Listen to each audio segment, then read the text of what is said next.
மதுரைக்காக அட்டகாசமா ஆடின அத்திக் நம்ம கூட இருக்காரு. Athiq, firstly congratulations on qualifying to the play off. How's the josh in the camp? ரொம்ப ஹாப்பியாக இருக்குது. இந்த மாதிரி நாங்கள் வந்து ஃபஸ்ட் பொசிஷனில் இருந்தோம். திடீர்னு நேற்று வந்து 4th பொசிஷனுக்கு வந்தோம். ஸோ இன்றைக்கி வந்து திருப்பி அந்த ஃபஸ்ட் பொசிஷன் போகும்போது திருப்பி அந்த ரொம்ப ஹாப்பியாக இருக்குது.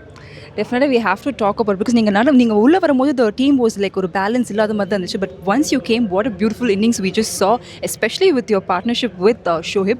Talk to us about the innings and what was the conversation like with him? Actually N plan வந்து 20 ஓவர்ஸ் ஃபுல்லாக ஆட தான் பிளானே இருந்துச்சு. வேறு எதுவுமே கிடையாது. ஏன்னா நான் வந்து பிளான் அதான் பண்ணி வச்சுருந்தேன். ஸோ ஷுவேப் ஒரு பக்கம் நல்லா ஆடிந்தார். ஸோ நம்மளுக்கு எவ்வளோ நேரம் அந்த மேட்ச் கொண்டு போக முடியும்னு பார்த்தேன். ஏன்னா ஷுவேப் ஒரு பக்கம் படும்போது சரி ஓகே அவருக்கு கொஞ்சம் சப்போர்ட் பண்ணலாம். எனக்கும் நடுவில் லூஸ் பால்ஸ் வரும். ஸோ அதுக்கு நான் வெயிட் பண்ணியிருந்தேன். வெயிட் பண்ணும்போது எனக்கும் வந்துச்சு. நானும் அந்த அடிக்க ஸோ அந்த பார்ட்னர்ஷிப் அப்படியே பில்ட் ஆகி நல்ல ஒரு குட் டோட்டல் ஆன் போர்டு வரும்போது ரொம்ப ஹாப்பியாக இருக்குது. Done. And we read an interesting article which says that you're the first and only person from with the native of Andaman cricket to play professional cricket. அப்படி இருக்கும்போது TNPL மாதிரி ஒரு லீக்ல வந்து how has it shaped your career personally? Career வந்து ரொம்ப change ஆகிருக்கு. ஏன்னா நான் வந்து ஆக்சுவலி அப்பா தான் சொல்லணும். அப்பா தான் எனக்காக இந்த கிரிக்கெட்டுக்காக என்னை அப்பாவும் அம்மா வந்து இந்த அவங்க சாக்ரிஃபைஸ் பண்ணி அம்மாவோட சொந்த ஊர் அது. அம்மாவுக்கு யாரும் இங்கே கிடையாது தமிழ்நாட்டில். ஸோ அவங்க எனக்கு என் கிரிக்கெட்டுக்காக அவங்க சாக்ரிஃபைஸ் பண்ணி இவ்வளோ தூரம் வந்து இன்றைக்கி நான் இந்த லெவலுக்கு நான் நிற்கிறேன்னா அவங்களுக்கு தான் சொல்லணும். நான் நம்ம தேங்க்ஸ். ஏன்னா அவங்க இல்லைனா எனக்கு இந்த லெவலில் நான் இன்றைக்கி பேசியிருக்கே மாட்டேன் அவங்க முன்னாடி நின்றுட்டு. ஸோ அது ரொம்ப beautiful. And win like this யாருக்கு டெடிகேட் பண்ணுவீங்க? கண்டிப்பாக பேரண்ட்ஸ் தான் வந்து அவங்க முன்னாடி they were here only. அவங்க முன்னாடி ஒரு 50 வேறு 27 பால் 50. ஏன்னா அப்பா இது வரைக்கும் என் லைஃப்பில் நான் 6வது வருஷம் TNPL ஆடுற இது வரைக்கும் வந்ததே கிடையாது. TNPLக்கு இந்த வருஷம் ரொம்ப கெஞ்சி கூத்தாடி அவர் வர வச்சேன். ஸோ வந்ததுக்கு போன மேட்ச் 43, இந்த போன மேட்ச் வந்தாங்க, இந்த மேட்சும் வந்தாங்க. ஸோ ஒரு 40 or 50.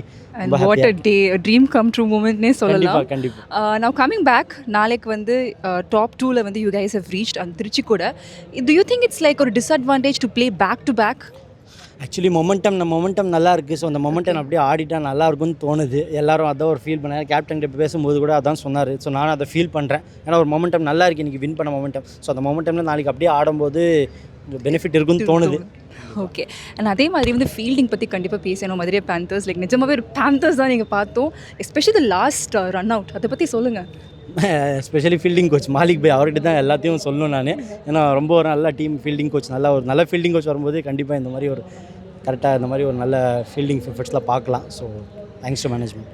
நாங்கள் போன வாட்டி வந்து சித்தார்த் மாதவன் இன்டர்வியூ பண்ணும்போது அவர் சொன்னார் வந்து மதுரை பேந்தர்ஸில் ஒவ்வொரு பிளேயருக்கும் ஒரு பர்டிகுலர் ரோல் வந்து அசைன் பண்ணியிருக்காங்க அப்படின்னு. அப்படி இருக்கும்போது உங்கள் ரோல் என்னவா இருந்துச்சு? ஆக்சுவலாக கேபி நான் ஃபஸ்ட்டே சொல்லிட்டார். ஃபஸ்ட் டே வரும்போது you're playing for the finisher role. அந்த ஃபினிஷர் ரோல் தான் நீ ஆட போகிறேன்னு சொல்லிட்டார். கிளியராக சொல்லிட்டார். ஸோ அது சொல்லும்போது நான் அதுக்கு ப்ரிப்பேர் ஆகும்போது எனக்கு, ஏன்னா அதுக்கு முன்னாடி வந்து ஷாருக் நான் லைக் ஆடும்போது ஷாருக் இதே மாதிரி தான் சொன்னார் என்கிட்ட ஃபினிஷர் ரோல் ஆட போகிறேன்னு. ஸோ அதுக்கு நல்லா பண்ணிகிட்டு இருந்தேன். ஸோ அதே ரோல் இங்கே வரும்போது ஈஸியாக இருக்குது, நல்லா பண்ணிகிட்டு இருக்கேன். அண்ட் ஹவு டு திங்க் இந்த மாதிரி ஒரு planning in terms of role responsibilities வந்து how important do you think it's for the modern cricketing T20 era?